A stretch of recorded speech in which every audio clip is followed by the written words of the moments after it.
Selections from the complete works of Swami Vivekananda, Part 23, The Mission of the Vedanta. Section 3. The rational West is earnestly bent upon seeking out the rationality, the raison d'etre of all its philosophy and its ethics, and you all know well that ethics cannot be derived from the mere sanction of any personage, however great and divine he may have been. Such an explanation of the authority of ethics appeals no more to the highest of the world's thinkers. They want something more than human sanction for ethical and moral codes to be binding. They want some eternal principle of truth as the sanction of ethics. And where is that eternal sanction to be found except in the only infinite reality that exists in you and in me and in all, in the self, in the soul? The infinite oneness of the soul is the eternal sanction of all morality. That you and I are not only brothers, every literature voicing man's struggle towards freedom has preached that for you, but that you and I are really one. This is the dictate of Indian philosophy. This oneness is the rationale of all ethics and all spirituality. Europe wants it today just as much as our downtrodden masses do. And this great principle is even now unconsciously forming the basis of all the latest political and social aspirations that are coming up in England, in Germany, in France, and in America too. And mark it, my friends, that in and through all the literature voicing man's struggle towards freedom, towards universal freedom, again and again you find the Indian Vedantic ideals coming out prominently. In some cases, the writers do not know the source of their inspiration. In some cases, they try to appear very original, and a few there are bold and grateful enough to mention the source and acknowledge their indebtedness to it. When I was in America, I heard once the complaint made that I was preaching too much of Advaita and too little of dualism. I know what grandeur, what oceans of love, what infinite ecstatic blessings and joy there are in the dualistic love theories of worship and religion. I know it all, but this is not the time with us to weep even in joy. We have had weeping enough. No more is this the time for us to become soft. This softness has been with us till we have become like masses of cotton and are dead. What our country now wants are muscles of iron and nerves of steel, gigantic wills which nothing can resist, which can penetrate into the mysteries and the secrets of the universe, and will accomplish their purpose in any fashion, even if it meant going down to the bottom of the ocean and meeting death face to face. That is what we want, and that can only be created, established, and strengthened by understanding and realizing the ideal of the Advaita, that ideal of the oneness of all. Faith, faith, faith in ourselves, faith in God, this is the secret of greatness. If you have faith in all the 330 millions of your mythological gods, and in all the gods which foreigners have now and again introduced into your midst, and still have no faith in yourselves, there is no salvation for you. Have faith in yourselves and stand upon that faith and be strong. That is what we need. Why is it that we 330 millions of people have been ruled for the last 1000 years by any and every handful of foreigners who chose to walk over our prostrate bodies? Because they had faith in themselves and we had not. What did I learn in the West, and what did I see behind those frothy sayings of the Christian sect repeating that man was a fallen and hopelessly fallen sinner? There I saw that inside the national hearts of both Europe and America reside the tremendous power of the men's faith in themselves. An English boy will tell you, I am an Englishman and I can do anything. The American boy will tell you the same thing, and so will any European boy. Can our boy say the same thing here? No, nor even the boys' fathers. We have lost faith in ourselves. Therefore, to preach the Advaita aspect of the Vedanta is necessary to rouse up the hearts of men. to show them the glory of their souls. It is, therefore, that I preach this Advaita, and I do so not as a sectarian but upon universal and widely acceptable grounds. It is easy to find out the way of reconciliation that will not hurt the dualist or the qualified monist. There is not one system in India which does not hold the doctrine that God is within, that divinity resides within all things. Every one of our Vedantic systems admits that all purity and perfection and strength are in the soul already. According to some, this perfection sometimes becomes, as it were, contracted, and at other times it becomes expanded again. Yet it is there. According to the Advaita, it neither contracts nor expands, but becomes hidden and uncovered now and again. Pretty much the same thing in effect. The one may be more logical statement than the other, but as to the result, the practical conclusions, both are about the same. And this is the one central idea which the world stands in need of, and nowhere is the want more felt than in this, our own motherland. My friends, I must tell you a few harsh truths. I read in the newspaper how, when one of our fellows is murdered or ill treated by an Englishman, howls go up all over the country. I read and I weep, and the next moment comes to my mind the question, who is responsible for it all? As a Vedantist, I cannot but put that question to myself. The Hindu is a man of introspection. He wants to see things in and through himself, through the subjective vision. I, therefore, ask myself, who is responsible? And the answer comes every time, not the English. No, they are not responsible. It is we who are responsible for all our misery and all our degradation, and we alone are responsible. Our aristocratic ancestors went on treading the common masses of our country underfoot till they became helpless, till under the torment the poor people nearly forgot that they were human beings. They have been compelled to merely be hewers of wood and drawers of water for centuries, so much so that they are made to believe that they are born as slaves, born as hewers of wood and drawers of water. With all our boasted education of modern times, if anybody says a kind word for them, I often find our men shrink at once from the duty of lifting them up, these poor downtrodden people. Not only so, but I also find that all sorts of most demoniacal and brutal arguments culled from the crude ideas of hereditary transmission and other such gibberish from the Western world are brought forward in order to brutalize and tyrannize over the poor all the more. At the Parliament of Religions in America, there came among others a young man, a born Negro, a real African Negro, and he made a beautiful speech. I became interested in the young man and now and then talked to him but could learn nothing about him. But one day in England I met some Americans and this is what they told me.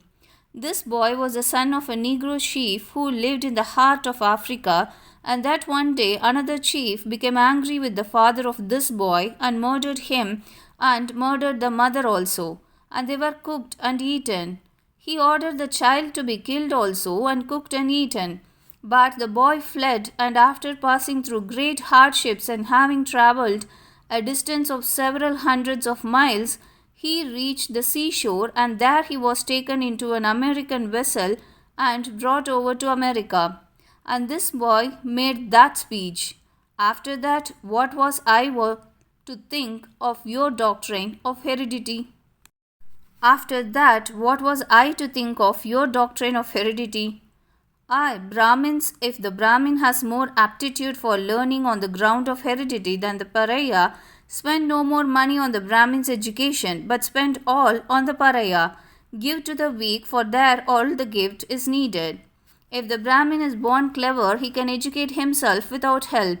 If the others are not born clever, let them have all the teaching and the teachers they want. This is justice and reason as I understand it. Our poor people, these downtrodden masses of India, therefore require to hear and to know what they really are. Let every man and woman and child, without respect of caste or birth, weakness or strength, hear and learn that behind the strong and the weak, behind the high and the low, behind every one, there is that infinite soul assuring the infinite possibility and infinite capacity of all to become great and good. Let us proclaim to every soul, Uttishtata Jagrata Prapya Varan Nibodhata. Arise, awake, and stop not till the goal is reached. Arise, awake, awake from this hypnotism of weakness. None is really weak. The soul is infinite, omnipotent, and omniscient. Stand up, assert yourself, proclaim the God within you, do not deny Him.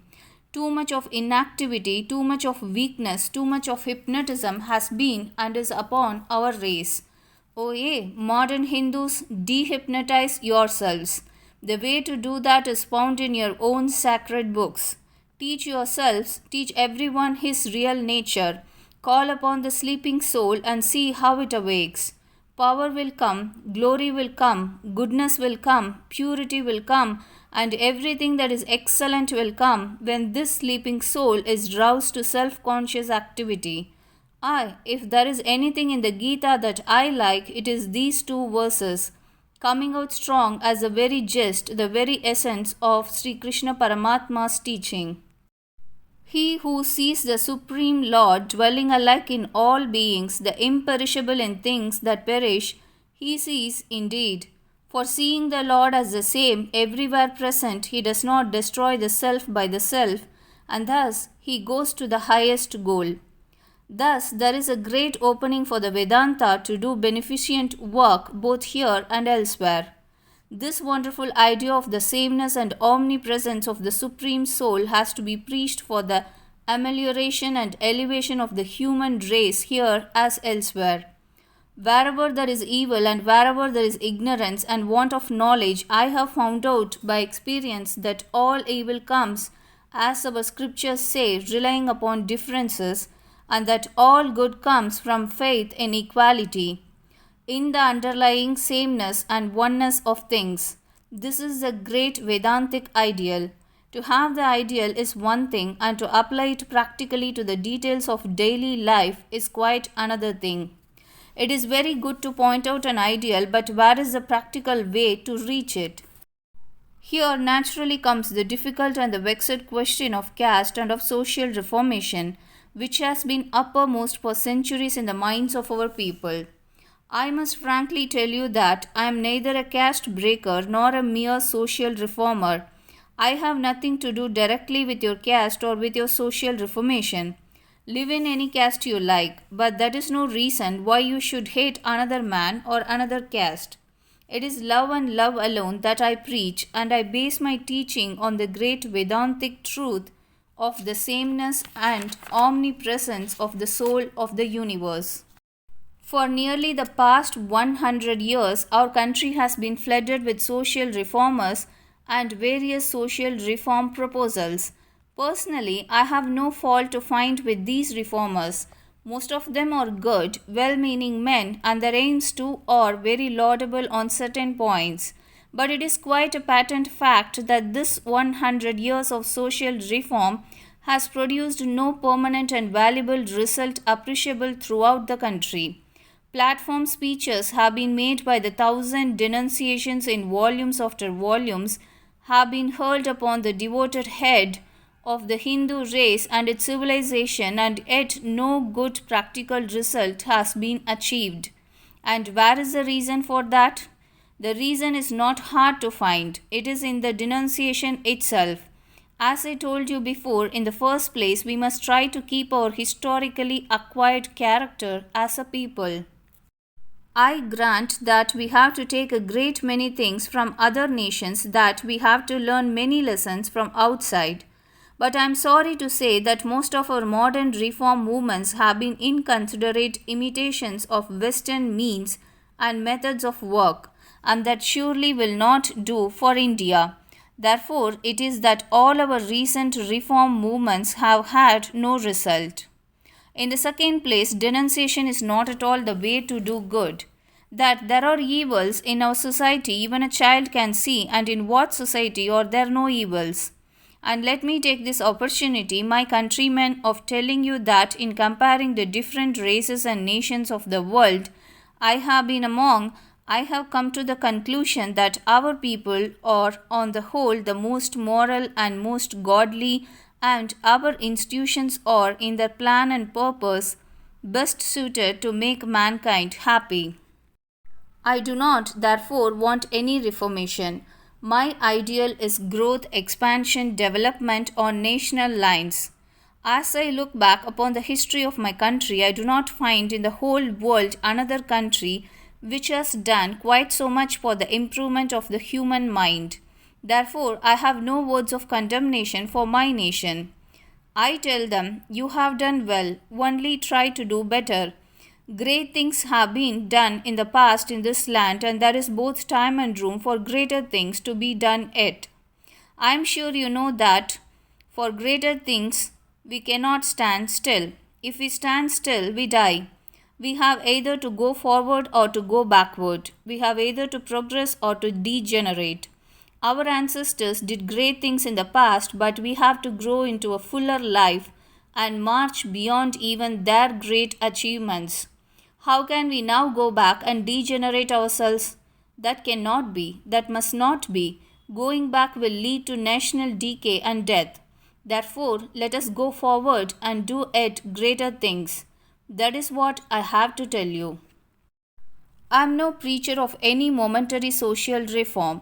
I am not trying to remedy evils. I only ask you to go forward and to complete the practical realization of the scheme of human progress that has been laid out in the most perfect order by our ancestors.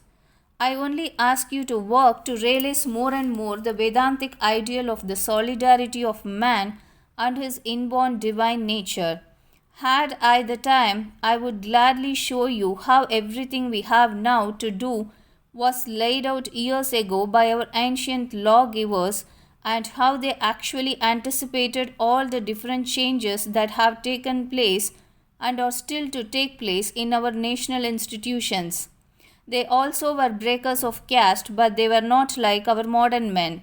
They did not mean by breaking of caste that all the people in a city should sit down together to a dinner of beefsteak and champagne, nor that all fools and lunatics in the country should marry when, where, and whom they chose and reduce the country to a lunatic asylum.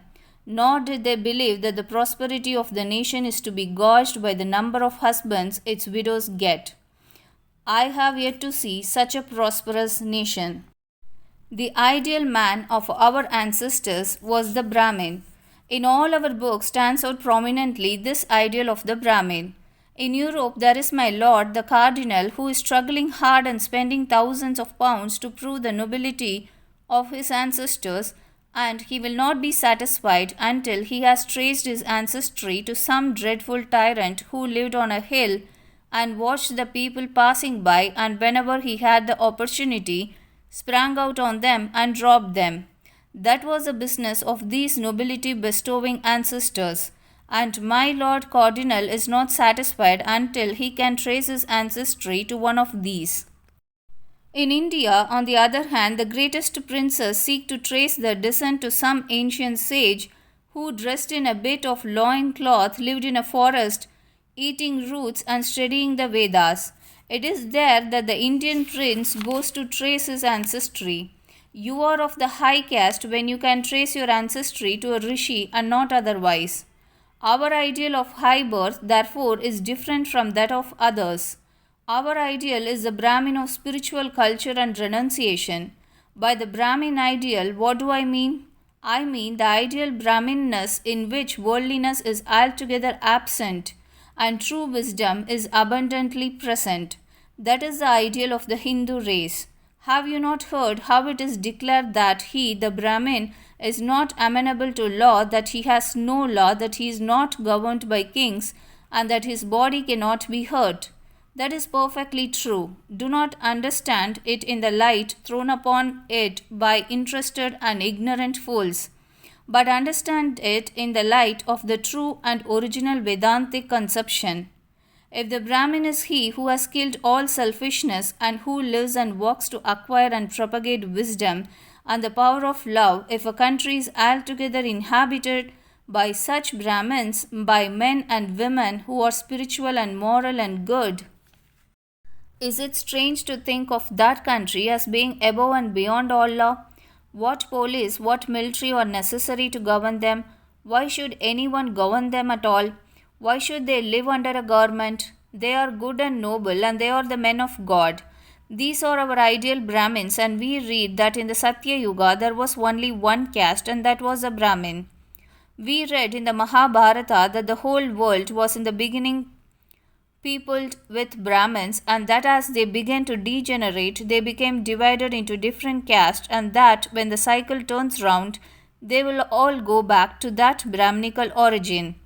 This cycle is turning round now, and I draw your attention to this fact. Therefore, our solution of the caste question is not degrading those who are already high up, in not running amok through food and drink, and is not jumping out of our own limits in order to have more enjoyment, but it comes by every one of us, fulfilling the dictates of our Vedantic religion, by our attaining spirituality, and by our becoming the ideal Brahmin. There is a law laid on each one of you in this land by our ancestors. Whether you are Aryans or non-Aryans, Rishis or Brahmins or the very lowest outcast, as they call it, the command is the same to you all, that you must make progress without stopping, and that from the highest man to the lowest pariah. Everyone in this country has to try and become the ideal Brahmin. This Vedantic idea is applicable not only here but over the whole world. Such is our ideal of caste as meant for rising all humanity slowly and gently towards the realization of that great ideal of the spiritual man who is non-resisting, calm, steady, worshipful, pure, and meditative. In that ideal there is God. How are these things to be brought about? I must again draw your attention to the fact that cursing and vilifying and abusing do not and cannot produce anything good. They have been tried for years and years, and no valuable result has been obtained. Good results can be produced only through love, through sympathy. It is a great subject, and it requires several lectures to elucidate all the plans that I have in view and all the ideas that are in this connection coming to my mind day after day. I must therefore conclude only reminding you of this fact, that this ship of our nation, O Hindus, has been usefully playing here for ages. Today perhaps it has sprung up a leak, today perhaps it has become a little worn out. And if such is the case, it behoves you and me to try our best to stop the leak and holes. Let us tell our countrymen of the danger. Let them awake and help us. I will cry at the top of my voice from one part of this country to the other to awaken the people to the situation and their duty. Suppose they do not hear me, still I shall not have one word of abuse for them, not one word of cursing. Great has been our nation's work in the past, and if we cannot do greater things in the future, let us have this consolation, that we can sink and die together in peace. Be patriots, love the race which has done such great things for us in the past. The more I compare notes, the more I love you, my fellow countrymen. You are good and pure and gentle. You have been always tyrannized over, and such is the irony of this material world of Maya. Never mind that, the spirit will triumph in the long run. In the meanwhile, let us work, and let us not abuse our country. Let us not curse and abuse the weather-beaten and the work-worn institutions of our thrice holy motherland. Have no word of condemnation even for the most superstitious and the most irrational of its institutions, for they also must have served some good in the past. Remember always that there is not in the world any other country whose institutions are really better in their aims and objects than the institutions of this land. I have seen caste in almost every country in the world, but nowhere is their plan and purpose so glorious as here. If caste is thus unavoidable, I would rather have a caste of purity and culture and self-sacrifice than a caste of dollars. Therefore, utter no words of condemnation. Close your lips and let your hearts open. Work out the salvation of this land and of the whole world, each of you thinking that the entire burden is on your shoulders. Carry the light and the life of the Vedanta to every door and rouse up the divinity that is hidden within every soul. then whatever may be the measure of your success, you will have this satisfaction that you have lived, worked, and died for a great cause.